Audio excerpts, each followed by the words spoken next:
Amber Scotchburn, day 19, homeschooling help. During this pandemic, we're coming on at Tutoring with a Twist and giving parents some tips, basically just around homeschooling and managing your house at this time. Today's tip is going to be around money, which is a continuation from past tips. So if you're thinking this is really interesting, go backwards and listen to some more. But essentially, we want to make sure that we're dividing our money into four categories. And the four categories are spending, oops, spending, saving, investing, and giving back. Okay, so spending, saving, investing, and giving back. Now, ideally, when we're teaching our kids, we're teaching them with their own money so that they can have that experience. And what happens with that is it could be from allowance, and I will go into allowance a little bit more detail in another video. Could be from birthday money that they're receiving. Any money essentially that they're receiving, you can have them divide it.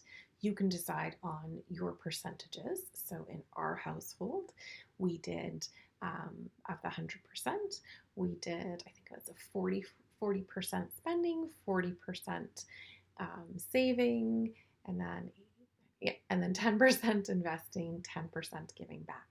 So spending would be anything that they were just allowed to spend at any given moment. Saving is if they were going towards something, so they were putting their money towards something bigger. Giving back was picking a charity that they liked or buying food at a bake sale that was going to a fundraiser. They could save up for a school uniform that part of the proceeds went to that athletic department. There was some room with that for giving back. And then investing. So for instance, our kids took their babysitting course, and so they could pull from their investing money because that was going to be investing in themselves in order to make some more money. So investing is basically being able to do something that's going to bring you in some more money. So that's my tip. Now, you might not be doing that as a parent. And so again, we're role modeling. So you are going to want to delve a little bit more into that and what that looks like for your budget and see what your percentages are. And just be really real and really honest with where you're at with yourself and with your kids, and then have that conversation. Do you think we should shift our spending? Do you think we should shift our saving? Do we even give back? Should we give back? Where would we want to give back to? So there's so much conversation that can happen and learning that can happen around it. And what we're finding is that we're proposing to our kids' teachers, that assignment's coming in. That's really great, but we're actually going to focus on this with our kids. And here's where it hits. In terms of, let's say we're talking about budgets. Well, that's going to totally take math. And when you start talking about needs and wants, there's some English that could be written, some journals that could be done around that. There's some researching that could be done around that.